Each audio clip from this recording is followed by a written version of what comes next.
రెండవ దినవృత్తాంతములు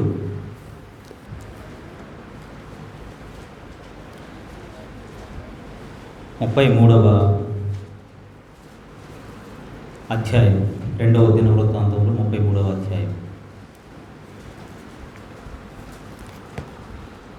మనము ఇక్కడ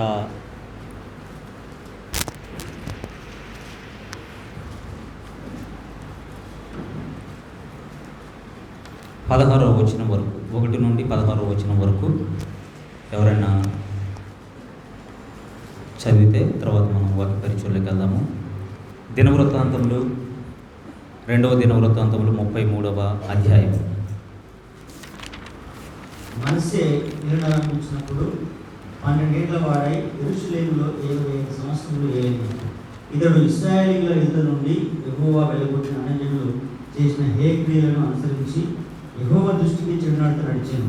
ఇతడు తన తండ్రి అయిన హిజ్కియా పడగొట్టిన ఉన్నత స్థలములను తిరిగి కట్టించి, బయలుదేవతకు బలిపీఠములను నిలిపి, దేవతాస్తంభములను చేయించి, ఆకాశ నక్షత్రములన్నింటినీ పూజించి కొలిచెను. మరియు నా నామం ఎన్నటికి ఉండునని యెరూషలేమునందు ఏ స్థలము గురించి యెహోవా సెలవిచ్చెనో అక్కడున్న యెహోవా మందిరమందు అతడు బలిపీఠములను కట్టించెను. మరియు యెహోవా మందిరపు 2 ఆవరణములలో అతడు ఆకాశ నక్షత్ర సమూహమునకు బలిపీఠములను కట్టించెను. బెన్ హిన్నోము లోయయందు అతడు తన కుమారులను అగ్నిలో గుండా దాటించి ఆ ముహూర్తములను విచారించుచు, మంత్రములను చిల్లనితనమును వాడుక చేయు కన్న పిశాచములతోనూ సోదెగాండ్లతోనూ సాంగత్యం చేయించు యెహోవా దృష్టికి బహుగా చెడునడత నడుచుచు ఆయనకు కోపం పుట్టించెను. ఇశ్రాయేలీయుల గోత్ర స్థానములన్నిటిలో నేను కోల్పోయిన యెరూషలేమునందు నా నామము నిత్యము ఉంచుదను. నేను మోషే ద్వారా నియమించిన కట్టడలను, విధులను, ధర్మశాస్త్రం అంతటిని అనుసరించి నడుచుకున్నకై వారు జాగ్రత్త పడిన ఎడల మీ పితరులకు నేను గాయపరిచిన దేశం నుండి ఇశ్రాయేలులను నేను ఇక తొలగింపనని దావీదుతోనూ అతని కుమారుడైన సొలొమోనుతోనూ దేవుడు సెలవించిన మాటను లక్ష్యపెట్టగా ఆ మందిరమునందు మనస్సే తాను చేయించిన చెక్కుడు విగ్రహమును నిలిపెను. ఈ ప్రకారము మనస్సే యూదా వారిని యెరూషలేము కాపురస్తులను మోసపుచ్చిన వాడై ఇశ్రాయేలీయుల ఎదుట ఉండకుండా యెహోవా నశింపజేసిన అన్యజనుల కంటేను వారు మరింత అక్రమంగా ప్రవర్తించినట్లు చేయుటకు కారకుడు ఆయను. యెహోవా మనస్సేకును అతని జనులకును వర్తమానము పంపినను వారు చెవియొగ్గకపోయిరి. కాబట్టి యెహోవా అష్షూరు రాజు యొక్క సైన్యాధిపతులను వారి మీదకి రప్పించెను. మనస్సే తప్పించుకొని పోకుండా వారు అతన్ని పట్టుకొని గొలుసులతో బంధించి అతన్ని బబులోనుకు తీసుకొని పోయిరి. అతడు శ్రమలో ఉన్నప్పుడు తన దేవుడైన యెహోవాను బతిమాలుకొని తన పితరుల దేవుడి సన్నిధిని తనను తాను బహుగా తగ్గించుకొని ఆయనకు మొరలిడగా ఆయన అతని విన్నపములను ఆలకించి యెరూషలేమునకు అతని రాజ్యంలోనికి అతన్ని తిరిగి తీసుకొని వచ్చినప్పుడు యెహోవా దేవుడై ఉన్నాడని మనస్సే తెలుసుకొనెను. ఇది అయిన తర్వాత అతడు దావీదు పట్టణము బయట గీహోనుకు పడమరగా లోయయందు మత్స్యపు గుమ్మం వరకు ఓపేలు చుట్టూను బహు ఎత్తుగల గోడను కట్టించెను. మరియు యూదా దేశంలోని బలమైన పట్టణాలన్నిటిలోనూ సేనాధిపతులను ఉంచెను. మరియు యెహోవా మందిరము నుండి అన్యుల దేవతలను విగ్రహములను తీసివేసి యెరూషలేమునందును యెహోవా మందిర పర్వతమునందును తాను కట్టించిన బలిపీఠములన్నిటినీ తీసి పట్టణము బయటికి వాటిని లాగివేయించెను. ఇదిగాక అతడు యెహోవా బలిపీఠమును బాగు చేసి దాని మీద సమాధాన బలులను కృతజ్ఞతార్పణలను అర్పించుచు ఇశ్రాయేలీయుల దేవుడైన యెహోవాను సేవించుడని యూదా వారికి ఆజ్ఞ ఇచ్చెను. చాలు బ్రదర్, థ్యాంక్ యూ. ఇక్కడ మనష్షే, ఈయన హిజ్కియా కుమారుడు. హిజ్కియా దేవుని చిత్తానుసారంగా నడిచినటువంటి వ్యక్తి. మనకి ఇక్కడ 29వ అధ్యాయంలో వెనకకు తిప్పితే 2 పేజీలు మనకు కనిపిస్తుంది. అతడు తన పితరుడగు దావీదు చర్య అంతటి ప్రకారము యెహోవా దృష్టికి యథార్థముగా ప్రవర్తించును. ఎవరు? హిజ్కియా కుమారుడైనటువంటి మనష్షే. ఇతడు ఇశ్రాయేలు ఎదుటి నుండి యెహోవా వెళ్ళగొట్టిన అన్యజనులు చేసిన హేయక్రియలను అనుసరించి యెహోవా దృష్టికి చెడు నడత నడిచిన. తండ్రేమో దేవుని దృష్టికి చక్కగా నడిచినటువంటి వ్యక్తి. కుమారుడేమో దేవుని దృష్టికి చెడు నడత అంటే తండ్రికి విరుద్ధంగా ప్రవర్తించినటువంటి, దేవునికి విరుద్ధంగా ప్రవర్తించినటువంటి వ్యక్తిగా మనకి ఇక్కడ కనిపిస్తాడు. ఈ 33వ అధ్యాయంలో 1 నుంచి ఈ 16 వచనాల్లో మనం చూసుకుంటే మనం 4 విషయాలు ఈరోజు మనం 4 విషయాలు తెలుసుకోబోతూ ఉన్నాం. ఆ 4 విషయాలు ఏంటంటే, మొదటిది పాపం, మనిషి చేసినటువంటి పాపం. రెండోది ఆ పాపం వలన వచ్చేటువంటి పర్యవసానం. మూడోది ఆ పర్యవసానం, దాని యొక్క ఆ పాపానికి పర్యవసానం వచ్చినప్పుడు దానికి పరిష్కారం ఏంటి, ఒకవేళ ఆ పర్యవసానం వస్తే దానికి పరిష్కారం ఏంటి. నాలుగవది ఏంటంటే ఫలం లేదా ఫలితం. మొదటిది పాపం, రెండోది ఏంటి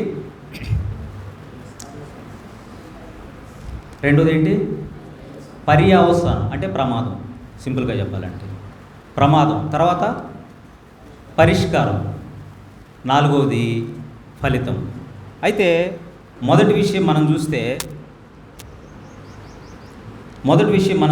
పాపం. ఈ పాపం ఏం చేశాడైనా యెరూషలేములో ఈ హిజ్కియా తర్వాత ఈయన కుమారుడు రాజు అయిన తర్వాత 52 సంవత్సరాలు 55 సంవత్సరాలు ఏలాడు.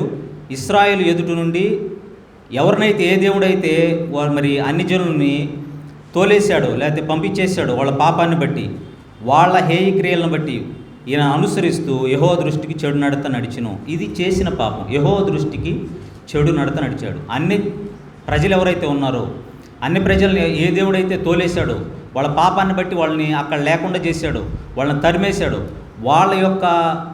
వాళ్ళ ఆచారాలని, వాళ్ళ వ్యవహారాలన్నింటినీ ఈయన తీసుకొని ఈయన అనుసరించి దేవుని దృష్టికి పాపం చేసిన వ్యక్తిగా కనపడుతున్నాడు. వాళ్ళు పాపం చేశారు కాబట్టి వాళ్ళు ఎలగొట్టబడ్డారు. కానీ ఈయన వాళ్ళు చేసినటువంటి విషయాలను అనుసరిస్తూ దేవుని దృష్టికి పాపం చేశాడు. ఆ పాపాల లిస్టు కింద ఉంది. పాపం చేశాడు, యెహోవా దృష్టికి అతను చెడు నడత నడిచెను. ఏ విధంగా నడిచాడు, ఏ విషయాల్లో నడిచాడో మనం చూస్తే ఇక్కడ మీరు చూడండి 3వ వచనంలో, నేను ఎక్కడ అవసరం ఉందో అక్కడే చదువుతాను. చూడండి 3వ వచనంలో, తండ్రి అయిన హిజ్కియా పడగొట్టిన ఉన్నత స్థలములను తిరిగి కట్టించి బయలు దేవతకు బలిపీఠములను నిలిపి. 5వ వచనంలో చదువుతున్నాను నేను. యెహోవా మందిరమందు, 4వ వచనం చివరి భాగం నుంచి, యెహోవా మందిరమందు అతడు బలిపీఠములను కట్టించి. ఎక్కడ కట్టించాడు? యెహోవా మందిరంలో బలిపీఠం కట్టించాడు. ఎవరు కట్టించాడు? బయలుదేవతకి. బయలుదేవత ఎవరు? అన్యులు పూజించేటువంటి, అశూరులు పూజించేటువంటి, బబులోనులు పూజించేటువంటి దేవత. తర్వాత ఈయన ఏం చేశాడు? 8వ వచనం చివరి భాగంలో చదువుతున్నాను. 8వ వచనం చివరి భాగం చదువుతున్నాను నేను. ఇక్కడ ఏమంటున్నాడంటే, ఇశ్రాయేలీయులు నేను ఇక తొలగించనని దావీదుతోనూ అతని కుమారుడైన సొలొమోనుతోనూ దేవుడు సెలవిచ్చిన మాటను లక్ష్య పెట్టక. ఈ మాట గుర్తుపెట్టుకోండి. ఆ మందిరమందు అంటే యెహోవా మందిరమందు మనిషి తాను చేయించిన చెక్కుడు విగ్రహములను నిలిపి. చూడండి, ఈ మనిషి ఏం చేశాడంటే, యెహోవా మందిరం ఉంది, సొలొమోను టైంలో చాలా చక్కగా కట్టబడింది, పెద్ద మందిరంగా కట్టబడింది.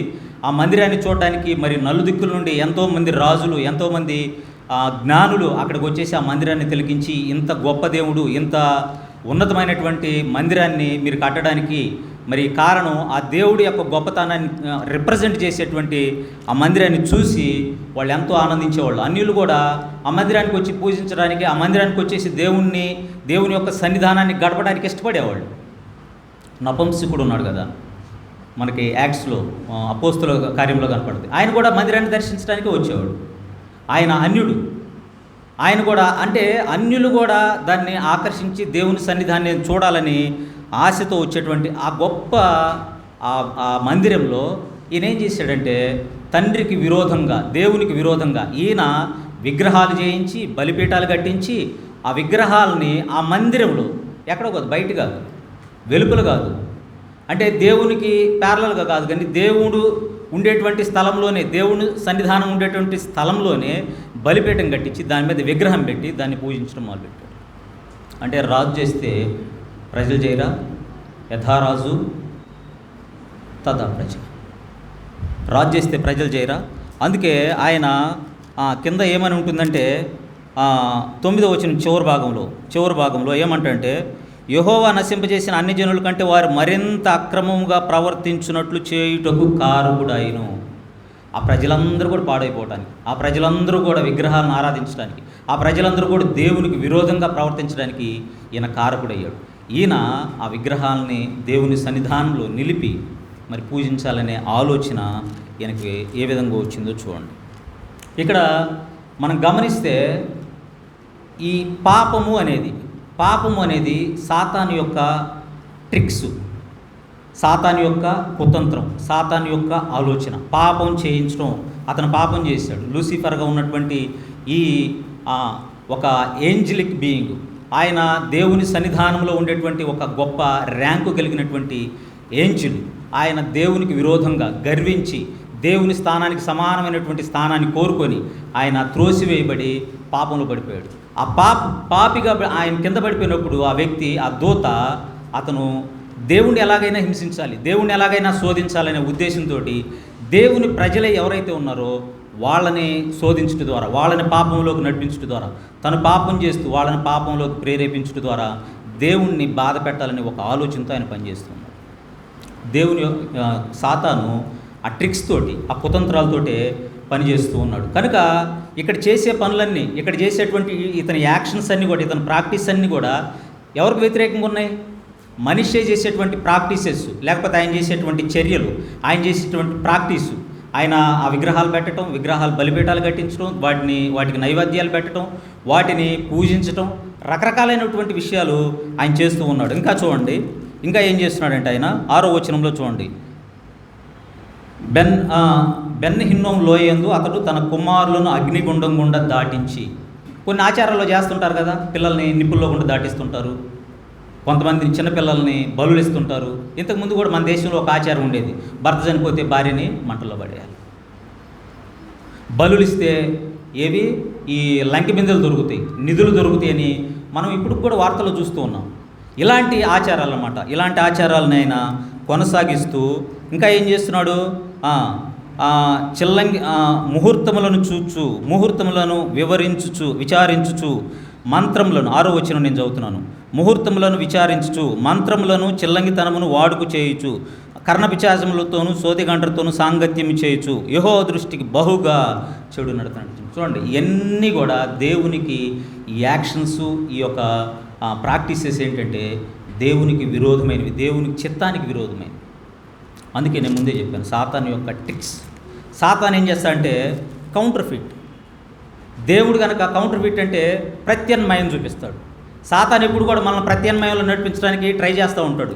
మనం దేవుని వైపు నడుస్తూ ఉంటే దేవుని వైపు నడవద్దు, ఇది కూడా చేయొచ్చు. ఆదాముకు అదే చెప్పాడు కదా. ఆదాముకి అవక ఏం చెప్పాడు, మీరు నిశ్చయముగా ఈ పండు తిన్న దినమున మీరు నిశ్చయముగా చచ్చెదురు. దేవుని మాట ఇది. సాతాను ఏం చెప్పాడు, మీరు చావనే చావు, మీ కన్నులు తెరవబడతాయి, మీరు దేవతల వలె ఉంటారు. అంటే దేవుడు ఒకటి చెప్తే దేవునికి కౌంటర్ ఫీట్గా, ప్రత్యామ్నాయంగా ఇంకొక మార్గాన్ని చూపించి ఆ మార్గంలోకి మనుషుల్ని తనతో పాటు నడిపించడం, తనతో పాటు తీసుకెళ్ళటం, దేవునికి దూరం చేయటం. ఈ రెబలియస్ యాటిట్యూడ్, ఈ రెబలియస్ యాక్షను ఏమవుతుందంటే అది దేవునికి విరోధంగా. ఆదాము అవ్వ దేవుని చెప్పిన మాట వినకుండా, ఆయనకి వ్యతిరేకంగా, ఆయన ఆజ్ఞను అనుసరించకుండా, ఆయన మాట వినకుండా సాతాను మాట ఉన్నారు. ఇప్పుడు ఎవరికి వ్యతిరేకంగా పనిచేశారు? వాళ్ళు దేవునికి వ్యతిరేకంగా పనిచేశారు, దేవుని పైన తిరుగుబాటు చేశారు. ఇదేం చేస్తుంది? మనల్ని దేవుని నుంచి సపరేట్ చేస్తుంది. తిరుగుబాటుతనం అని ఏం చేస్తుంది? దేవుని నుంచి ప్రత్యేకపరుస్తుంది, దేవుని నుంచి దూరంగా తీసుకెళ్ళిపోద్ది. అంతే కదా. ఆదాము అవ్వ దేవుని చెప్పిన మాట వినకుండా సాతాను చెప్పినటువంటి మాట విని పండును తినేసి ఏమయ్యారు వాళ్ళు? దేవుడిచ్చినటువంటి ఆ సమృద్ధి అయినటువంటి వనంలో, దేవుడిచ్చినటువంటి ఆ మంచి విషయాలు కలిగినటువంటి ఆ వనంలో, రక్షణ కలిగినటువంటి ఆ వనంలో, అంటే రక్షణ అంటే ప్రొటెక్షన్, దేవుడిచ్చినటువంటి ప్రొటెక్షన్, దేవుడిచ్చినటువంటి ప్రొవిజన్ మనము కీర్తన గ్రంథంలో కూడా చూసాం. దేవుడిచ్చినటువంటి ఆ ప్రొటెక్షన్, ఆ ప్రొవిజన్, ఆ యొక్క గొప్ప మంచి, మనకి ఎలా ఆహ్లాదకరమైనటువంటి పరిస్థితి, ఆ మంచి పరిస్థితుల నుంచి ఎక్కడికి తీసుకెళ్ళిపోయాడు? నువ్వు పొలం దున్నుకోవాలా, నువ్వు చెమట పడవాలా, నువ్వు కష్టపడాలా? ఎవరు చేశారు? దేవుడు పంపించాడా? దేవుడు చేసుకున్నాడు? అదంతా వాళ్ళే చేసుకున్నారు. దేవుని మాట వినకపోవడం వల్ల వాళ్ళకు వచ్చినటువంటి నష్టం. అక్కడికి వెళ్ళి ఆ విధంగా వాళ్ళు నష్టపోయినట్టు మనం చూస్తాం. దేవుని నుండి సపరేట్ చేసింది. సిన్ ఏం చేస్తాడంటే, పాపం, సాతాను ఏం చేస్తాడంటే పాపం చేయించి దేవుని నుండి దూరంగా తీసుకెళ్తాడు. దేవుడి సన్నిధి నుండి దూరంగా జరిపే ప్రయత్నం చేస్తాడు. దేవుడికి దగ్గర కాకుండా దేవుడికి దూరంగా తీసుకెళ్లేటువంటి ప్రయత్నం చేస్తాడు. కాబట్టి సాతాను యొక్క కుతంత్రాలు మనం ఆలోచించాలి, మనం గ్రహించాలి. అందుకే పౌలు చెప్తాడు, సాతాను యొక్క తంత్రములు మనకు తెలియనివి కావు. వాడు ఆ ట్రిక్స్ని, ఆ కుయుక్తి, వాడు చాలా కుయుక్తిపరుడు అనమాట. యుక్తి అంటే తెలివి కదా. కుయుక్తి అంటే కుతంత్రంతో కూడుకున్నది. అది నీకు ఉపయోగపడదు, పక్క వాళ్ళకి ఉపయోగపడదు, వాడికే ఉపయోగపడుతుంది. స్వార్థపూరితంగా ఆలోచించేటువంటి చర్య, స్వార్థపూరితంగా ఆలోచించేటువంటి విధానం, కుయుక్తి. వీడు చాలా కుయుక్తిపరుడు అంటారు కదా. సాతాను చాలా కుయుక్తిపరుడుగా అతను ఉంటూ ఉన్నాడు. కాబట్టి సాతాను ద్వారా ఈ మనిషి అని అతను సాతాను యొక్క యాక్షన్స్ని, సాతాను యొక్క ప్రాక్టీసెస్ని ఎక్కడ చేస్తున్నాడంటే దేవుని సన్నిధానంలో చేస్తూ ఉన్నాడు. చూడండి, దానివల్ల ఎంత నష్టం జరిగిందో ఆ రాజ్యానికి, ఆ ప్రజలకి ఎంత నష్టం జరిగిందో ఆ ప్రాక్టీసెస్ చేయించడం వల్ల. ఆ యొక్క యాక్షన్స్, ఆ ప్రాక్టీసెస్ అతను మనుషుల చేత, అక్కడ ఉన్నటువంటి రాజ్యంలో ఉన్నటువంటి ప్రజల చేత కూడా చేయించడం వల్ల వాళ్ళందరూ కూడా దేవుని నుంచి దూరం అయిపోయినటువంటి పరిస్థితిని మనం చూస్తూ ఉన్నాం. కాబట్టి సాతాను ఎప్పుడు కూడా ఏం కోరుకుంటాడంటే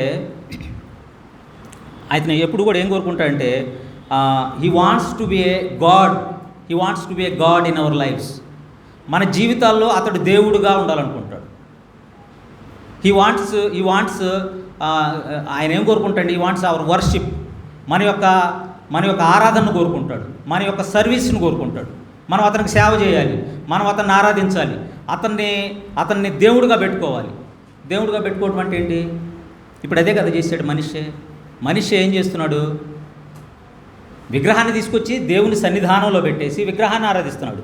అంటే సాతాను విగ్రహంలో ఉన్నాడని కాదు, సాతాను ఆ విగ్రహాలను వాడుకుంటాడు. ఆ విగ్రహాలు కానీ వేయైన సాతాను ఇన్స్ట్రుమెంట్స్గా పనిచేస్తాయి. అంటే దేవుడి నుంచి పక్కకు తప్పించడానికి, దేవుడి నుంచి సపరేట్ చేయడానికి ఇంకో ప్రత్యామ్నాయాన్ని పెట్టి, ఇదిగో ఇది దేవుడు, దీన్ని పూజించండి, ఇది దేవుడు, దీన్ని ఆరాధించండి, ఇది దేవుడు, దీనికి సర్వీస్ చేయండి కదా. ఇజ్రాయెల్ ప్రజలు కూడా ఎర్ర సముద్రాన్ని దాటారు, ఇజ్రాయెల్ ప్రజలు యోర్దాను నదిని దాటారు, ఎరికో కోటలో పడిపోవడం చూశారు, అన్నీ చూశారు. కానీ మోషే వాళ్ళ దగ్గర నుంచి దేవుడు పిలిచినప్పుడు, మోషే వాళ్ళ దగ్గరికి వెళ్ళినప్పుడు ఈ 40 రోజుల కాలంలో వీళ్ళు ఏం చేశారు?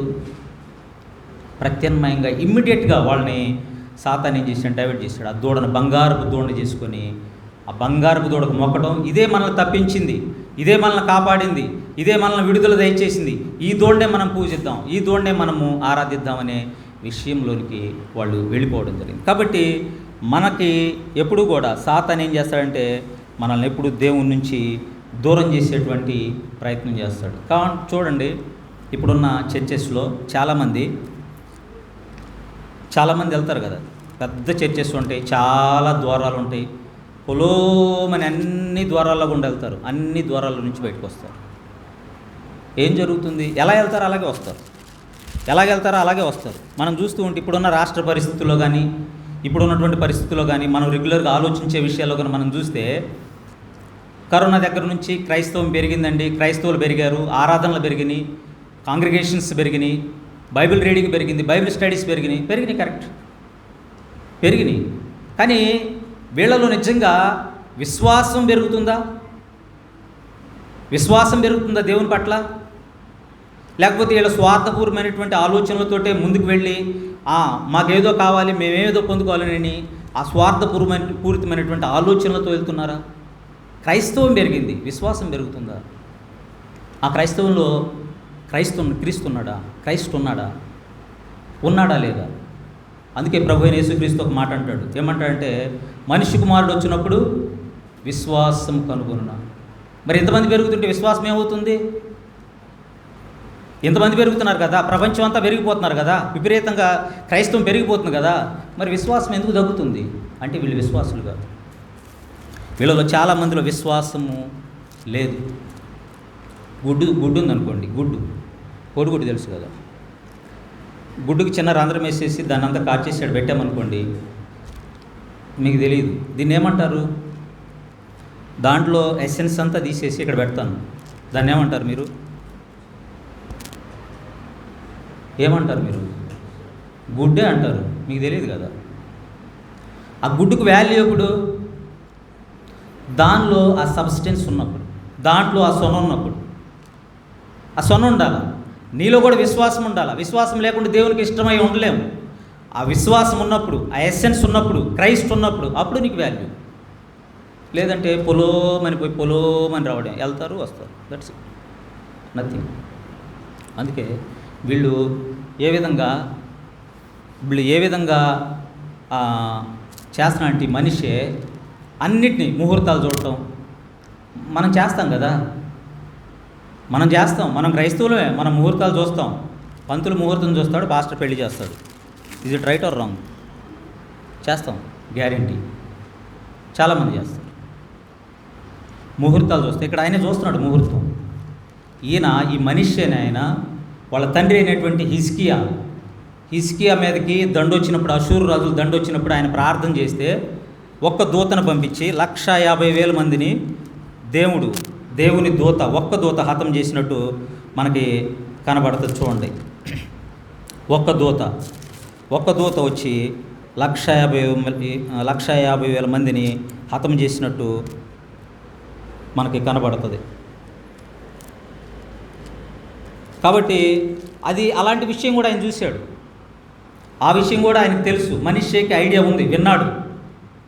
అంటే వాళ్ళ తండ్రి జీవితంలో మరి దేవుడు చేసినటువంటి విషయాన్ని కూడా మర్చిపోయి, తండ్రి కట్టినటువంటి బలిపీఠాలన్నింటిని కొట్టేయించి ఈయన కొత్తగా బలిపీఠాలు కట్టి కొత్తగా ఎస్టాబ్లిష్ చేసుకొని ఆవిష్కరణ చేసుకొని ఈయన దేవుడు పూజించడానికి, దేవుడిని ఆరాధించడానికి. అంటే ఆలయమేమో దేవుడిది, ఆరాధన ఎవరిది?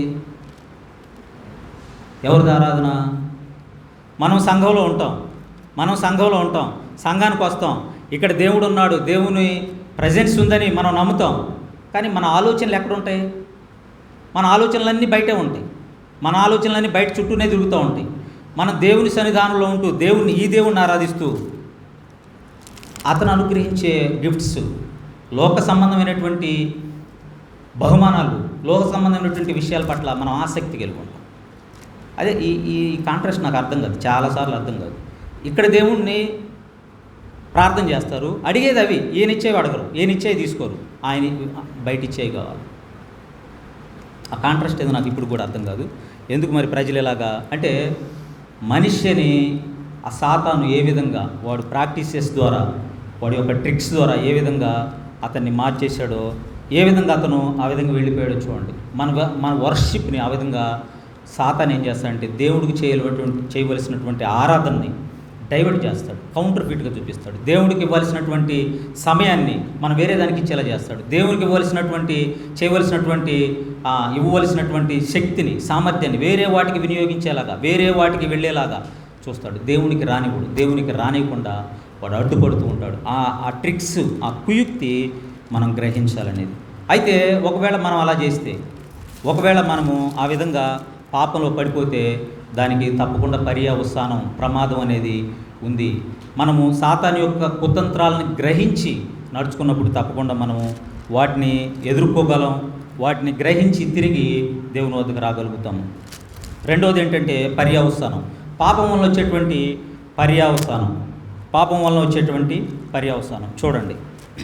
పాపం చేసాడు ఈయన. పాపం చేసిన తర్వాత దేవుడు 10వ వచనం చూడండి. యెహోవా మనుష్యకు అతని జనులకు వర్తమానములు పంపినను వారు చెవి ఎగ్గకపోయిరి. కాబట్టి యెహోవా అషూరు రాజు యొక్క సైన్యాధిపతులను వారి మీదకి రప్పించెను. మనిషే తప్పించుకొని పోకుండా వారు అతన్ని పట్టుకొని గొలుసులతో బంధించి అతన్ని బబులోనుకు తీసుకొని పోయిరి. ఇది ఏం జరిగింది? పాపం చేశాడు. పాపం చేసినప్పుడు దేవుడు ఇమ్మీడియట్గా శిక్షణ ఇవ్వడు. దేవుడు కరుణా సంపన్నుడు, దేవుడు జాలి కలిగినటువంటి వాడు. దేవుడు సమయాన్ని ఇస్తాడు. దేవుడు వారికి కావలసినటువంటి జ్ఞానాన్ని ఇచ్చి మారడానికి, వాళ్ళు మారమని వాళ్ళకి సమయాన్ని ఇస్తాడు, వాళ్ళకి ఆ జ్ఞానాన్ని కూడా ఇస్తాడు. కానీ ఇక్కడ వాళ్ళు వినిపించుకోకపోవడం వల్ల ఏం జరిగింది? బబులోను రాజ్యం వచ్చేసింది. రాజ్యం మీదకి ఇతను పట్టుకున్నారు, మనిషిని పట్టుకున్నారు. గొలుసులతో తప్పించుకొని పోకుండా గొలుసులతో బంధించి బబులోను రాజ్యానికి తీసుకెళ్ళిపోయారు. ఏమొచ్చింది పర్యవసానం? ప్రమాదం ఏం జరిగింది? తీసుకెళ్ళిపోయారు.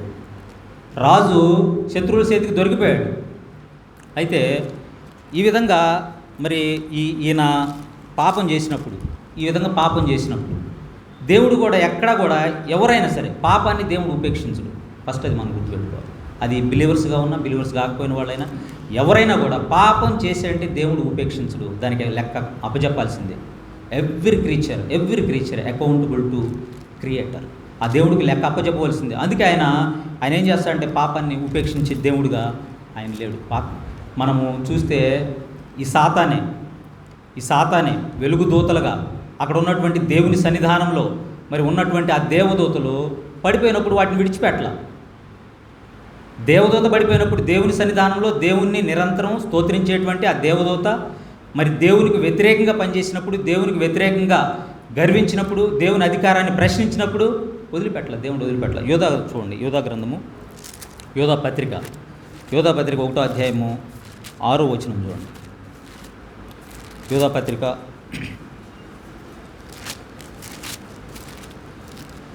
6వ వచనం. తమ ప్రధానత్వమును నిలుపుకొనక తమ నివాస స్థలమును విడిచిన దేవదూతలను మహాదేవుని జరుగు తీర్పు వరకు కటక చీకటిలో నిత్య పాశములతో ఆయన బంధించి భద్రం చేసింది. ఎవరు వీళ్ళు? నిత్య పాశములతో బంధింపడిన వాళ్ళు ఎవరు అంటే దేవుని సన్నిధానంలో ఉన్నటువంటి దేవదూతలు. ఈ దేవదూతలు దేవునికి వ్యతిరేకంగా పనిచేసినప్పుడు వాడిని అక్కడి నుంచి త్రోసివేసి వదిలిపెట్టల. నిత్య పాశములతో, ఎటర్నల్ చైన్స్ అంటారు, వాటితో బంధించి ఆ కట్టికి చీకట్లో ఉంచాడు. అంటే పాపాన్ని దేవుడు ఉపేక్షించడు. పాపం ఎవరు చేసినా కూడా ఉపేక్షించడు. ఆయన పరిశుద్ధమైన దేవుడు. ఆ పరిశుద్ధుడికి పాపం అంటే పడదా, ఆ పాపాన్ని బట్టి ఆయన వాళ్ళని శిక్షిస్తాడు తప్పకుండా. ఇక్కడ మనిషిని కూడా అదే చేశాడు. అశూరులకి ఆయన అప్పగించేశాడు. కానీ ఇక్కడ ఒకవేళ ఒక బిలీవర్గా పాపం చేస్తే, రక్షింపబడినటువంటి వ్యక్తి పాపం చేస్తే అతను డిసిప్లైన్ చేస్తాడు. అంటే అతనికి కావలసినటువంటి జ్ఞానాన్ని ఇచ్చి, సమయాన్ని ఇచ్చి, అతనికి నేర్పించి తిరిగి అతన్ని కట్టే ప్రయత్నం అయితే దేవుడు చేస్తాడు. దేవదూతలకు ఆ ఛాన్స్ లేదు. దేవదూతల కోసం ప్రభు అయిన యేసుక్రీస్తు చనిపోవడానికి లోకంలోకి రాలేదు. దేవదూతలు పడిపోయినప్పుడు అవి పశ్చాత్తాపం పొందే అవకాశం కూడా దేవుడు వాటికి ఇవ్వలేదు. There is no repentance. వాటికి లేదు, మనకుంది. మనుషుల్ని మనల్ని ఎంత ప్రేమిస్తున్నాడో దేవుడు మనకు అర్థం కావాలి. ఆయన సన్నిధానంలో ఆయన్ని నిరంతరం స్తుతించేటువంటి దేవదూతలు, ఆయన స్తోత్రించేటువంటి దేవదూతలు, ఆయన అధికారాన్ని తీసుకొని నడిచేటువంటి దేవదూతలు పాపం చేసినప్పుడు, గర్వించినప్పుడు, కింద పడిపోయినప్పుడు వాటిని అలాగే బంధించేసాడు తప్ప ఆ బంధకాల నుంచి మళ్ళీ మీకు అవకాశం ఉందని వాడికి అవకాశం కూడా ఇవ్వాలి. బంధించి అలా పెట్టాడు. దేనికోసం? శిక్ష కోసం బంధించాడు. కానీ మనకుంది. మనం ఒకవేళ పాపం చేస్తే, మనిషి పాపం చేశాడు, తర్వాత పాయింట్లో మీకు వస్తుంది. మనిషి పాపం చేసినప్పుడు ఆ పాపం నుంచి పరిష్కారం చూపించాడు దేవుడు. మనం కూడా పాపం చేసాం, ఒకప్పుడు పాపంలోనే బ్రతికాం. ఒకప్పుడు మనం కూడా ఈ విధంగానే విగ్రహారాధన చేస్తూ, లేకపోతే లోక సంబంధమైన విషయాల్లో చాలా విషయాలు మన హృదయంలో పెట్టుకొని మనం బ్రతుకుతూ ఉన్నప్పుడు దేవుడు ప్రభు అయిన యేసుక్రీస్తు ఈ లోకానికి వచ్చి ఆయనకు వ్యతిరేకంగా పనిచేసాం. మనం భక్తిహీనులుగా, ఇందాక మనం టేబుల్లో కూడా చూసాం, లార్డ్స్ టేబుల్లో మనం భక్తిహీనులమై ఉండగా, మనం బలహీనులమై ఉండగా, మనం శత్రువులమై ఉండగా, అగెన్స్ట్ గాడ్ రెబిలియస్ యాటిట్యూడ్ కలిగి ఉన్నప్పుడు అలాంటి స్థితిలో కూడా ఆయన మనల్ని ప్రేమించి తన అద్వితీయ కుమారుడైనటువంటి యేసు క్రీస్తుని లోకానికి పంపించాడు. నీ కోసం, నా కోసం. కానీ దేవదూతల కోసం చేయలేదు. అంటే పాపాన్ని నువ్వు చేసినా, నేను చేసినా దానికి శిక్ష ఉంటుంది. ఆ శిక్ష నుండి దేవదూతలను అయితే తప్పించలేదు, కానీ నన్ను తప్పించడానికి ప్రభు అయిన యేసుక్రీస్తు లోకానికి వచ్చాడు.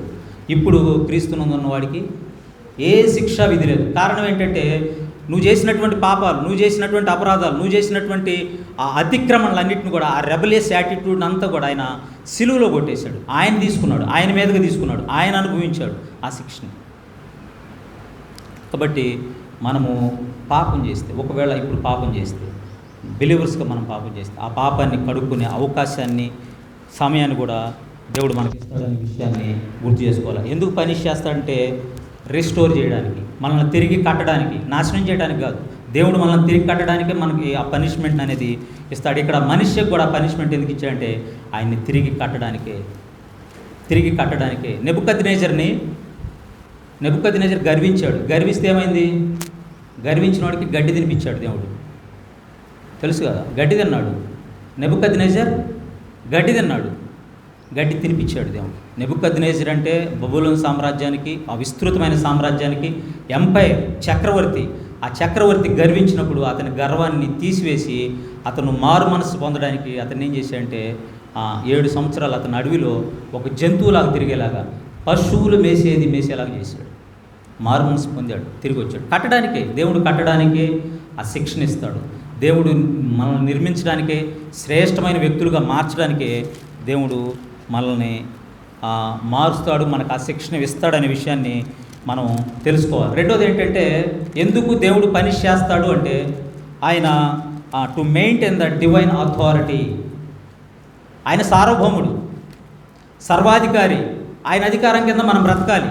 మనం ఆయన అధికారాన్ని ఆస్వాదిస్తూ, ఆయన ప్రొవైడ్ చేసేటువంటి ఆ ప్రొవిజన్ అంతా తీసుకుంటూ, ఆయన ఇచ్చేటువంటి రక్షణ అంటే ఆ సెక్యూరిటీని అంతా తీసుకుంటూ, ఆయన ఇచ్చేటువంటి సర్వ వనరులని మనం వినియోగించుకుంటూ చక్కగా మనం హాయిగా, సుఖంగా, సంతోషంగా బ్రతకాలి అని ఆయన ఆ అధికారాన్ని పెట్టాడు. ఇందాక చదివాం కదా 23వ కీర్తన, యెహోవా నా కాపరి, నాకు లేమి కలగదు.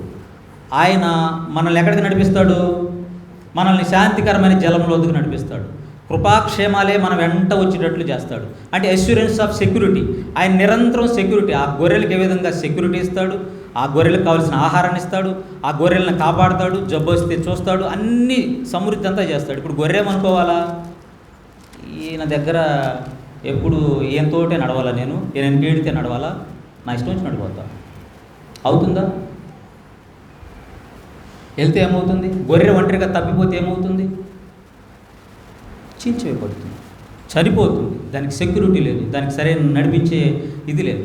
దేవుని యొక్క రెస్పాన్సిబిలిటీ సెక్యూరిటీని ఇవ్వడం, కాపాడడం, ప్రొవిజన్ చేయడం, వాళ్ళకి కావాల్సిన సమస్తాన్ని అందించడం దేవుని ఉద్దేశం. దేవుని బాధ్యతగా ఆయన చేస్తున్నాడు. తండ్రిగా, కుమారుడుగా, గొర్రెగా నీ బాధ్యత లేదా?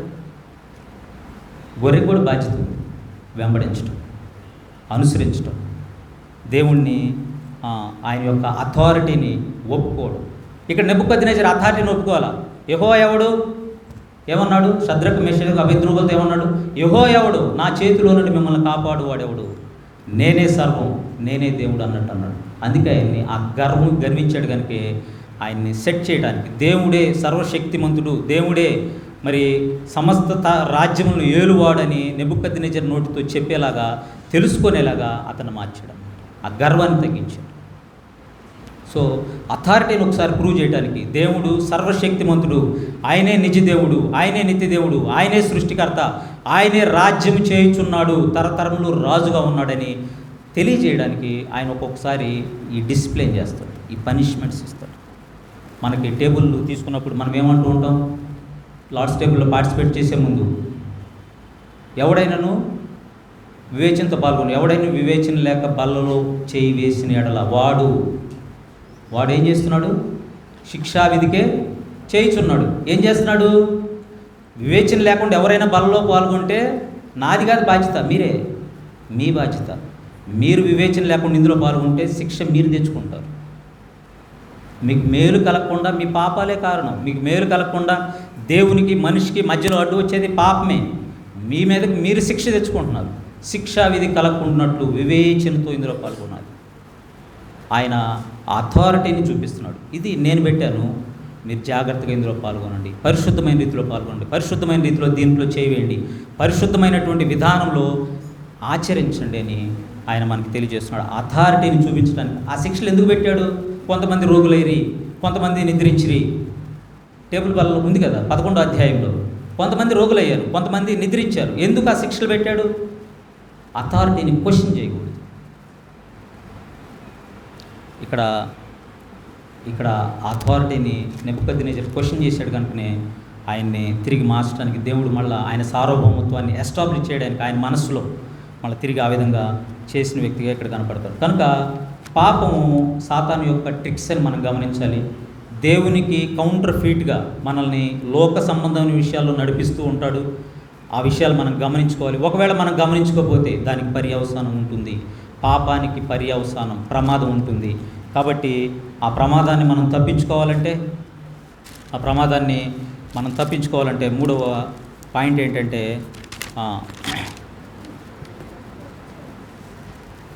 పరిష్కారం. మూడో పాయింట్ ఏంటి? పరిష్కారం. మొదటి పాపము, రెండోది పర్యవసానము. ఈ పర్యవసానం నుండి తప్పించుకోవడానికి పరిష్కారం చూడండి. ఇదే 33వ అధ్యాయంలో 33వ అధ్యాయము దినవృత్తాంతం, 2వ దినవృత్తాంతం 33వ అధ్యాయంలో 12వ వచనం నేను చదువుతున్నాను. అతడు శ్రమల్లో ఉన్నప్పుడు తన దేవుడైన, అతడు అంటే ఎవరు? మనిషి అని రాజు. అతడు శ్రమల్లో ఉన్నప్పుడు తన దేవుడైన యెహోవాను బతిమాలుకొని తన పితరుల దేవుని సన్నిధిని తన్ను తాను బహుగా తగ్గించుకొని ఆయనకు మొరలిడగా ఆయన అతని విన్నపములను ఆలకించి యెరూషలేమునకు అతన్ని రాజ్యములోనికి అతన్ని తిరిగి తీసుకొని వచ్చినప్పుడు యెహోవా దేవుడై ఉన్నాడని మనిషే తెలుసుకోవడానికి యెహోవా దేవుడై ఉన్నాడు. ఈ విగ్రహం దేవుడు కాదు, ఈ నక్షత్రాలు దేవుడు కాదు, లేకపోతే ఈ ముహూర్తాల వల్ల ఈ ముహూర్తాలు నిన్ను రక్షించవు, ఈ నక్షత్రాలు నిన్ను రక్షించవు, ఈ విగ్రహాలను నిన్ను రక్షించవు. ఇది కాదు నిన్ను కాపాడేది, ఇది కాదు నిన్ను చూసేది. దేవుడు యెహోవా నిజదేవుడు, నిత్యదేవుడు, పరలోకమున్నటువంటి దేవుడు, సైన్యములకు అధిపతి అయినటువంటి దేవుడు. ఆయన నిన్ను రక్షిస్తాడు. ఆయన సార్వభౌముడు, నిన్ను నియమించిన వాడు అని ఈయనకు తెలియడం కోసం ఆయనకు ఆ పనిష్మెంట్ తీసుకురావడం ద్వారా ఆయన తెలుసుకున్నాడు. అయితే ఇక్కడ చూడండి, ఈయన ఏ విధంగా దేవునికి ఆ శ్రమ వచ్చినప్పుడు ఏం చేశాడు? పరిష్కారం. ఇప్పుడు శ్రమ వచ్చింది మనిషికి, ఏం చేయాలా? ఈయన రాజు కదా, మనిషి అయితే ఏదో రాజ్యంలో ఉన్న ఒక వ్యక్తో, సైన్యాధికారో అయితే వెళ్ళి రాజుకు చెప్పుకుంటాడు. రాజుకు వస్తే ఎవరికి చెప్పుకోవాలి? రాజుకే వచ్చింది సమస్య. రాజునే తీసుకెళ్ళిపోయారు, రాజునే బంధించారు, రాజుకే గొలుసులు వేశారు. ఇంకెవరికి చెప్తాడు పాపం? దేవుడు. అందుకే దేవుడి దగ్గరికి వెళ్ళి ఏమంటున్నాడో చూడండి. 12వ వచనం. అతడు శ్రమల్లో ఉన్నప్పుడు తన దేవుడైన యెహోవాను బతిమలాడుకొని తన పితరుల సన్నిధిని తన్ను తాను బహుగా తగ్గించుకోవాలి. తగ్గించుకున్నప్పుడే దేవుడు ఆయన సార్వభౌముడని నువ్వు నోటితో చెప్పడం కాదు, నీ హృదయంలో, నీ ఆలోచనలో ఆయన సార్వభౌముడు, ఆయన స్థానం ఎంత ఉండాలి? నీకంటే ఎక్కువ ఉండాలి, చాలా ఎక్కువ ఉండాలి. నువ్వు ఇలా చేసుకోకూడదు, సమానం చేసుకోకూడదు. దేవుడు నీతో సమానం కాదు, దేవుడు ఇప్పుడు మనిషితో సమానం కాదు. ఇవాళ రేపు మీరు చూడండి, చాలా యూట్యూబ్ ఛానల్స్లో దేవుడిని ప్రశ్నిస్తున్నారు. దేవుడైతే అలా చేస్తాడా? ఇదేంటి దేవుడు మనుషులను చంపుతున్నాడు? ఇదేంటి దేవుడు యుద్ధాలు చేపిస్తున్నాడు? ఇదేంటి దేవుడు చిన్నపిల్లలను చంపుతాడా? చిన్నపిల్లలను చంపేవారు ఎవరైనా దేవుడు అంటారా? దేవుడిని అంటే మనిషి ఆలోచన ఇలా చేయకూడదు కదా, ఎవరిని ప్రశ్నిస్తున్నాడు? దేవుణ్ణి. ఇలా చేయకూడదు కదా అంటే దేవుడు నీతో సమానమైనట్టు, నీ ఆలోచనలే కలిగినట్టు, నీకున్నటువంటి జ్ఞానమే ఉన్నట్టు దేవుడు ఇలా చేయకూడదు కదా. దేవుడు సార్వభౌముడు, ఆయన అనంతుడు, ఆయన జ్ఞానం అనంతం, ఆయన శక్తి అనంతం, ఈ సృష్టిని కలుగు చేసినటువంటి వాడు. ఆయన్ని ఎప్పటికీ అర్థం కాడు, పూర్తిగా ఎప్పటికీ అర్థం కాడు. ఆ జ్ఞానంతో దాంతో మనము ఆయన్ని, అందుకే ఇక్కడ మనిషి ఏం చేస్తున్నాడంటే తన్ను తాను బహుగా తగ్గించుకొని మనల్ని మనం ఆవిష్కరించుకోకూడదు దేవుడి ముందు. ఇట్లా నేను గొప్పవాడిని, నేను చాలా గొప్పవాడిని, నాకు అన్నీ తెలుసు, నేను చెప్పేదే కరెక్టు, నాకున్నటువంటి గొప్ప జ్ఞానము, వివేచన ఇంకెవరికి లేవు. నన్ను నేను ఆవిష్కరించుకోకూడదు, నన్ను నేను తగ్గించుకోవాలా, కొట్టబడాలి. నన్ను నేను తగ్గించుకున్నప్పుడు, నన్ను నేను పూర్తిగా తగ్గించుకున్నప్పుడు అప్పుడు దేవుడు ఆలపిస్తాడు, అప్పుడు దేవుడు వింటాడు. తగ్గించుకున్నప్పుడు, ఆ హంబుల్నెస్ నీలో ఉన్నప్పుడు, ఆ తగ్గింపు స్వభావం నీలో ఉన్నప్పుడు, నీ సమస్య ఎలాంటిదైనా కూడా, నీకున్న ఇబ్బంది ఎలాంటిదైనా కూడా దేవుడు దాని నుంచి బయటికి తీసుకొస్తాడు. ఇక్కడ ఎలాంటి సమస్య వచ్చింది ఆయనకి? వేరే రాజులు వచ్చారు, అశూరీయులు వచ్చారు, బబులోనీయులు వచ్చి ఆయన తీసుకొని వెళ్ళిపోయారు. వాళ్ళ చేతిలో నుండి వాళ్ళని ఆయన తీసుకురావడం అంత ఈజీయా? ఆయన అంతటికి ఆయన తప్పించుకొని రావడం అంత ఈజీయా? కాదు.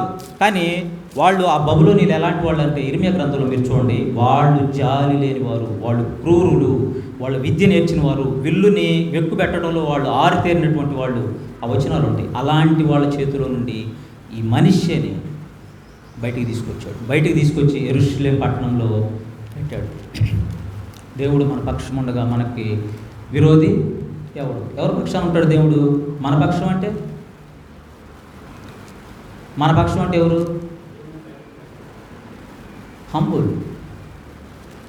హంబుల్. ఎవరైతే God is only on the side of the humble, దీన మనసు కలిగిన వారి పక్షాన్ని దేవుడు ఉంటాడు, దేవుడు పనిచేస్తాడు. గర్వించే వాళ్ళ పక్షాన్ని కాదు, లేకపోతే మనల్ని మనం హెచ్చించుకుని అతిశయించే వాళ్ళ పక్షాన్ని కాదు. ఎక్కడైనా కూడా మనం దేవుని ప్రార్థించినప్పుడు, మనల్ని మనం తగ్గించుకున్నప్పుడు ప్రార్థన చేస్తే తప్పకుండా దేవుడు ఆయన ఆ పరిస్థితి నుంచి బయటికి తీసుకొచ్చాడు. వాళ్ళ తండ్రిని తీసుకొచ్చాడు, ఈయన కూడా తీసుకొచ్చాడు, ఈ మనిషిని కూడా ఆ పరిస్థితి నుండి తీసుకొచ్చాడు. ఏ పరిస్థితి? చిన్న పరిస్థితి కాదు. ఒక రాజ్యంలోకి బందీగా తీసుకువెళ్ళబడినటువంటి మనిషిని, ఆ రాజుని ఆ రాజ్యంలోంచి దేవుడు విడుదల చేసి తీసుకొచ్చి ఆయన రాజ్యాన్ని ఆయనకు అప్పగించాడు. కారణం ఏంటి? ఏం జరిగింది ఇక్కడ రాయబడాల, కానీ తీసుకొచ్చాడు. ఆయన చేసింది ఒకటే. ఆయన ప్రార్థన చేశాడు. ఎలా చేశాడంటే తన్ను తాను బహుగా తగ్గించుకొని ఈ హంబుల్నెస్ తోటి ఆయన ప్రార్థన చేసినప్పుడు ఆయన అక్కడి నుంచి తప్పించబడ్డాడు. హంబుల్నెస్, ఆ పరిస్థితి నుంచి మనకి చిన్న రోగం వస్తేనో జబ్బు వస్తేనో దాని నుంచి తగ్గిపోయింది, ప్రార్థన చేసుకుని తగ్గిపోయింది. కానీ రాజ్యంలో ఉన్నటువంటి రాజును బయటికి తీసుకురావడం అంటే దేవుడు ఏం చేసి ఉంటాడో ఆలోచించండి. ఎంత కార్యమైనా, ఎంత సమస్య అయినా కూడా దేవుడు తప్పించగలడు అనే విషయాన్ని మనం జ్ఞాపకం పెట్టుకోవాలి. అయితే పరిష్కారం, ఒకవేళ పాపం చేస్తే, ఒకవేళ ఎవరైనా ఇంకా రక్షణ పొందకపోతే, ఇంకా పాపంలోనే ఉంటే ఆ పాపానికి పర్యవసానం ఉంటుంది, శిక్ష ఉంటుందని జ్ఞాపకం పెట్టుకోవాలి. ఆ శిక్ష నిత్యం ఉండేటువంటి శిక్ష. అగ్ని ఆరదు, పురుగు చావదు. అంటే మనం అందులో వేస్తే చచ్చిపోతాం, ఇంకా అయిపోతుంది అనుకోవద్దు. నరకంలో వేసేసారు, అగ్ని మండుతుంది, కాలిపోతాం, చచ్చిపోతాం, ఇంకే అయిపోయింది అనుకోవద్దు. ఆరదు, చావరు కూడా, చచ్చిపోయేది ఉండదు. అగ్ని కాలుతానే ఉంటుంది, అది కన్జ్యూమ్ అయిపోదు, అగ్నికి కన్జ్యూమ్ అవ్వదు, కాలిపోదు. అది ఎంత ఘోరమో చూడండి. అలాంటి పరిస్థితిలోకి వెళ్తాం. అలాంటి పరిస్థితి నుంచి దేవుడు ప్రభు అయిన యేసుక్రీస్తు యేసుక్రీస్తుని పంపాడు. అలాంటి పరిస్థితి నుండి తప్పించడానికి, ఆ పాపం యొక్క పర్యవసానం నుండి, ప్రమాదం నుండి తప్పించడానికి ప్రభు అయిన యేసుక్రీస్తుని ఈ లోకానికి పంపించాడు. ఆయన యందు విశ్వాసం ఉంచినట్టు తప్పకుండా రక్షింపబడతారు, ఆ ప్రమాదంలోకి వెళ్తారు, ఆ ప్రమాదం నుంచి తప్పించబడతారు. కాబట్టి మనకి దేవుడు ఏ విధంగా అయితే ఆయన వద్ద తగ్గించుకొని ఉంటే మనల్ని కాపాడుతాడో, మనల్ని సంరక్షిస్తాడో కూడా మనకు అర్థమవుతుంది. మనం నూతన నిబంధనలో కూడా చూస్తే సంఘం ఆసక్తితో ప్రార్థన చేసి, తగ్గించుకొని ప్రార్థన చేసి, ఆసక్తితో అంటే మేము ప్రార్థన చేస్తున్నాం, మేము అపోస్తులమే, మేము ప్రార్థన చేసినప్పుడు దేవుడు స్పందించాలా, ఈ ఆలోచన వాళ్ళకి లేదు. వాళ్ళేంటో వాళ్ళకి తెలుసు. ఎందుకంటే పేతురు చూశాడు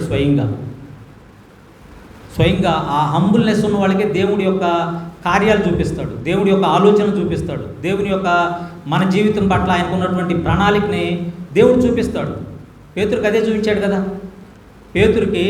పేతురు నేను ఎవరు అనుకుంటున్నారు వీళ్ళంతా అంటే, నువ్వు సజీవుడు అయినటువంటి, నువ్వు దేవుని కుమారుడు అయినటువంటి క్రీస్తువి, అయితే నా తండ్రి బయలుపరచబడిపోతే తప్ప నీకు తెలియదు. ఎవరు బయలుపరచబడేది? ఎవరు బయలుపరిచారు? పేతురుకి అది తెలియడానికి ఈయన క్రీస్తు అని ఎవరు చెప్పారు ఆయనకి? తండ్రి బయలుపరిచాడు. అంటే ఆ జ్ఞానాన్ని, ఆ వివేకాన్ని దేవుడిస్తేనే మనకు తెలుస్తుంది. ఆ హంబుల్నెస్ ఆయనకు ఉంది కాబట్టి ఆయనకు బయలుపరచబడింది. ఆ హంబుల్నెస్ ఉంది కాబట్టి ఈయన క్రీస్తు, ఈయన ఈ కార్యం నిమిత్తం వచ్చాడు, ఈయన దేవుడు, ఈయన సజీవుడు, ఈయన సృష్టికర్త, ఈయన క్రీస్తు, మీ విమోచన కార్యం నిమిత్తం ఈ లోకానికి వచ్చాడనే ఆ వెలిగింపుని పేతురికి దేవుడు ఇచ్చాడు అన్నమాట. ఆ వెలిగింపు రావాలి అంటే మనకు దేవుని కార్యాలు, మన జీవితంలో దేవుడు ఏం దాచిపెట్టాడు, ఎలాంటి మేలులు చేయబోతున్నాడు, ఎలాంటి పరిస్థితుల నుండి విడిపింపబోతున్నాడు అనే విషయాలు మనకు తెలియాలంటే తప్పకుండా మనము దేవుని ఎదుట మనము తగ్గించుకునేవారుగా, ఆ హంబుల్నెస్ మనకున్నప్పుడు తప్పకుండా మన పరిస్థితి God can change your life situations. ఎలాంటి పరిస్థితి అయినా కూడా అషూరు రాజునే బయటికి తీసుకొచ్చాడు, నెబుకద్నెజర్నే ఆ పరిస్థితి నుంచి మార్చేశాడు. సంఘం ప్రార్థించినప్పుడు చక్కగా వారిని ఆ పరిస్థితుల్లో నుంచి పేతురుని బయటికి తీసుకొచ్చాడు. ఎన్నో సంఘటనలు. తగ్గింపు అనేది మనకు ఉన్నప్పుడే. ఒకవేళ తగ్గింపు లేకుండా గర్వం ఉంటే, గర్వం మనల్ని దేవుని ఆశీర్వాదాలకు దూరం చేస్తుంది, దేవుని పనిష్మెంట్కి మనం గురైపోతాం. కాబట్టి మనం తగ్గించుకునే స్వభావంతో మనం దేవుని వద్దకు రావాలనేది మనం తెలుసుకోవాలి. 4వ విషయం ఏంటంటే, మొదటిది పాపం వలన మనకి ఆ పర్యవసానం శిక్ష అనేది ఉంటుంది, ప్రమాదం అనేది ఉంది. ఆ ప్రమాదం నుంచి మనం తప్పించడానికి మరి పరిష్కారం కూడా దేవుడు మనకు చూపిస్తాడు. కనుక ఆ పరిష్కారం చక్కగా, మరి ఆ పరిష్కారం ద్వారా మనం ఏం పొందుకుంటాం? ఫలం. ఏం ఫలము చూడండి. ఇక్కడ దేవుడు చక్కగా ఆయన ప్రార్థన చేశాడు, దేవునికి ప్రార్థన చేశాడు, తగ్గించుకొని ప్రార్థన చేశాడు. దేవుడు విన్నాడు, అతన్ని తిరిగి ఆయన రాజ్యంలోనికి తీసుకొని వచ్చాడు. 13వ వచనంలో. ఇప్పుడు చూడండి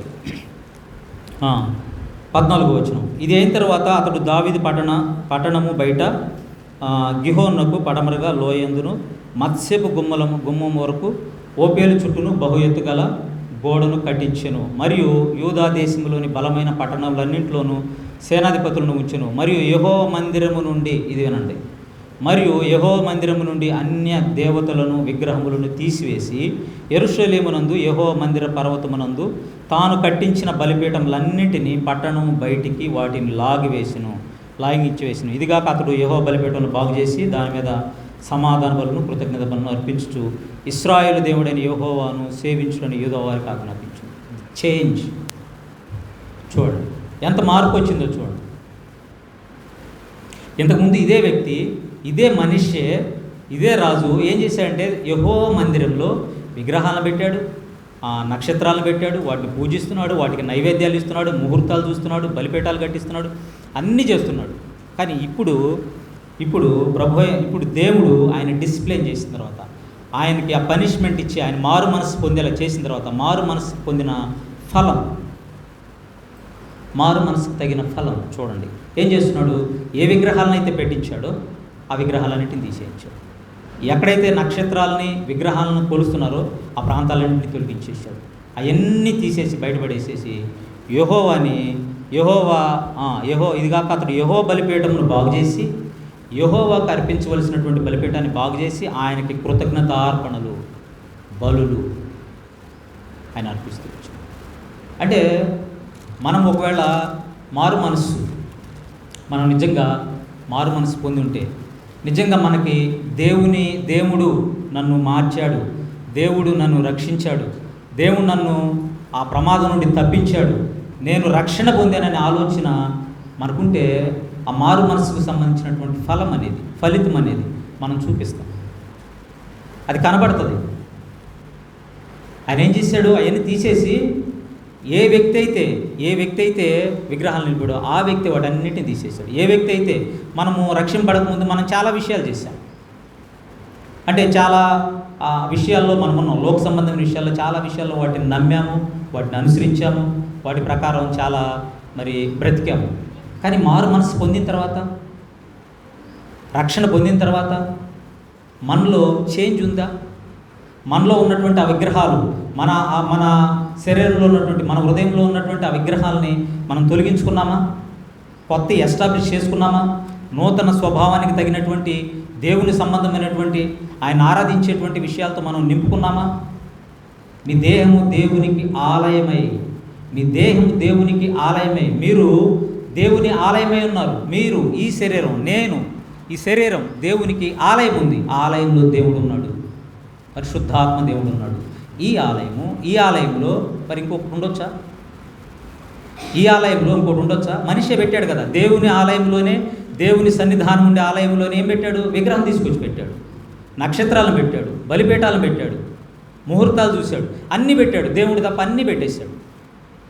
ఆయన ఉండేటువంటి ఆలయం, ఈ దేహం ఆలయమై ఉన్నప్పుడు, నా దేహం ఆలయమై ఉన్నప్పుడు ఈ దేహంలో ఏమున్నాయి? దేవుడు తప్ప వేరే ఉండకూడదు కదా. మనిషే పెట్టుకున్నట్టు మనం ఏమైనా పెట్టుకున్నామా? మనిషే పెట్టుకున్నట్టు లోక సంబంధమైనటువంటి ఆలోచనలు, ఈ ముహూర్తాలు, లేకపోతే ఇంకా ధనానికి సంబంధించినవి, లేకపోతే ఇంకా వేరే రకరకాల లోక సంబంధమైనటువంటి విగ్రహాలు మన హృదయంలో, ఈ దేహంలో ఉన్నాయా? ఉండకూడదు అనేది దేవుని ఉద్దేశం. ఒకవేళ ఉంటే దేవుని అథారిటీని నువ్వు యాక్సెప్ట్ చేస్తున్నట్టు కాదు, దేవుని అధికారాన్ని నువ్వు ఒప్పుకుంటున్నట్టు కాదు, దేవుని ఆజ్ఞని నువ్వు అనుసరించి ఆయన అధికారాన్ని, ఆయన సార్వభౌమత్వాన్ని నువ్వు ఒప్పుకుంటున్నట్టు కాదు. నువ్వు ఒప్పుకోట్లా. దేవుడి సన్నిధానంలో నేను ఉన్నాను, దేవుడు నాకు ఆలయమై ఉన్నాడు, దేవుడు నా హృదయంలో పరిశుద్ధాత్మను నింపాడు, నేను ఉన్నానని నువ్వు అనుకుంటున్నావు.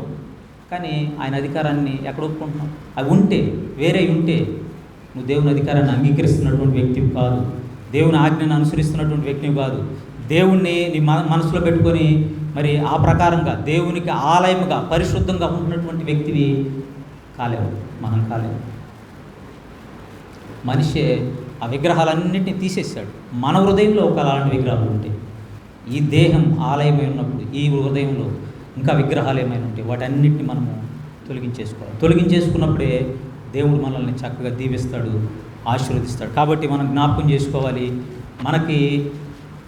మనము ఈ మనిషి జీవితం ద్వారా మనిషి పాపం చేశాడు, దానికి పర్యవసానం వచ్చింది, దానికి పశ్చాత్తాపడ్డాడు, దానికి ఫలం కూడా చూపించాడు. పాపం చేయొచ్చు, పర్యవసానం రాకుండా దేవుని వద్ద మనం ఆ తగ్గింపు స్వభావంతో ఉన్నప్పుడు, ఆ స్వభావాన్ని మనం ఉన్నప్పుడు తప్పకుండా దేవుడు మనల్ని ఆ పరిస్థితి నుండి, ఆ పాపపు పరిస్థితి నుండి, అది ఏదైనా కావచ్చు ఆ పాప పరిస్థితి నుండి మనల్ని బయటికి తీసుకొచ్చి మనం ఫలించే వ్యక్తులుగా, ఫలితాన్ని చూపించే వ్యక్తులుగా, దేవుడి ఎదుట మనం ఫలించే వ్యక్తులుగా, మనిషి ఏ విధంగా అయితే ఒక ఫలితాన్ని, మారు మనసుకు తగ్గ ఫలాన్ని చూపిస్తున్నాడో అలాంటి ఫలాన్ని మనం చూపించేటువంటి వ్యక్తులుగా మనం ఉండగలుగుతాం. కాబట్టి మనం జ్ఞాపకం చేసుకోవాలి, పాపం అనేది చాలా ప్రమాదకరమైంది. పాపాన్ని ఎప్పుడు కూడా సాతానే వాడు ఇంజెక్ట్ చేస్తూ ఉంటాడు, కౌంటర్ ఫీట్గా, అంటే ప్రత్యామ్నాయంగా చూపిస్తూ ఉంటాడు. నేనే దేవుణ్ణి, నువ్వే దేవుడివి, నువ్వే అన్ని చేయొచ్చు, నీ సొంత ఆలోచనలతో వెళ్ళొచ్చు, నీ సొంత నిర్ణయాలతో వెళ్ళిపోవచ్చు అని మనల్ని ముందుకు నడిపిస్తూ ఉంటాడు. అలాంటి మనకు ప్రమాదాన్ని తీసుకొచ్చి పెడితే కనుక మనము పనిష్ అవ్వాల్సి వస్తుంది. కాబట్టి మనం అలాంటి ఆలోచనలో పోకుండా దేవుడు మనిషికి ఏ విధంగా అయితే పశ్చాత్తాపం హృదయాన్ని ఇచ్చాడో మనకు కూడా ఒకవేళ మనలో పాపం ఉంటే అలాంటి పశ్చాత్తాప హృదయాన్ని ఇచ్చినప్పుడు, ఆ తగ్గింపును కలిగినప్పుడు మనం తప్పకుండా దేవుడు దీవిస్తాడు. మనల్ని ఆవిష్కరించుకోవద్దు, మళ్ళీ చెప్తున్నాను, ఆవిష్కరించుకోవద్దు. మనల్ని ఒకదానిపైన ఒకటి నేను ఎన్నో అన్నట్టు మనల్ని ఆవిష్కరించుకునే ప్రయత్నం చేద్దాం. మనల్ని దేవుడు ఆవిష్కరిస్తాడు. నిన్ను ఒక శ్రేష్టమైన వ్యక్తిగా దేవుడు ఆవిష్కరిస్తాడు. దేవుడు ఆవిష్కరించేవారు కాదు, నిన్ను నువ్వు ఆవిష్కరించుకోవద్దు. కాబట్టి తగ్గింపు, ఆ హ్యూమిలిటీ అనేది, ఆ హంబుల్నెస్ అనేది మనకు చాలా అవసరం. ఈ మనిషి జీవితం ద్వారా మనము తప్పకుండా అలాంటి ఫలాన్ని ఫలించేవారుగా, పాపం చేస్తే ఒకవేళ మనిషి కూడా దేవుని కుమారుడే, హిజ్కియా దేవుని నమ్మినటువంటి వ్యక్తి, ఆయన కుమారుడే ఈయనకు తెలుసు. కానీ ఆయన సొంత ఆలోచనలతో తప్పు చేశాడు. తిరిగి దేవుడు ఆయనకి బుద్ధి చెప్పాడు. ఆ దేవుడు చెప్పినటువంటి విషయాలను తీసుకొని మారు మనసు పొంది చక్కగా దేవుళ్ళు మళ్ళీ తిరిగి రీస్టోర్ చేయబడ్డాడు, కట్టబడ్డాడు. మనం పడిపోతుంటాం, మనకి ఇబ్బందులు వస్తుంటాయి, మనము పాపం చేస్తూ ఉంటాం. ఆ పాపానికి పరిష్కారం దేవుని వద్దకు వెళ్ళి, పరిష్కారం వేరే ఎత్తుకోవద్దు, పాపానికి పరిష్కారం వేరే ఎత్తుకోవద్దు, దేవుని వద్దకు రావడమే. దేవుడే పాపాలను క్షమించగలడు, దేవుడు మాత్రమే క్షమించగలడు. వాళ్ళు అడుగుతారు కదా, పాపాలు క్షమించుటకు ఇతనెవడు? యేసుక్రీస్తుని ప్రశ్నిస్తారు. అలా ఉండొద్దు. పాపాలు క్షమించడానికి మనిషి కుమారుడికి అధికారం కలదు, మనిషి కుమారుడికి కలదు. దేవుని వద్దకే రావాలి. దేవుడే పాపాలు క్షమించగలడు, తిరిగి కట్టగలడు, తిరిగి మనల్ని నడిపించగలడు. ఈ కొద్ది వాక్యం దేవుడు దీవించుకోవాలి. ఆమేన్. Thank you.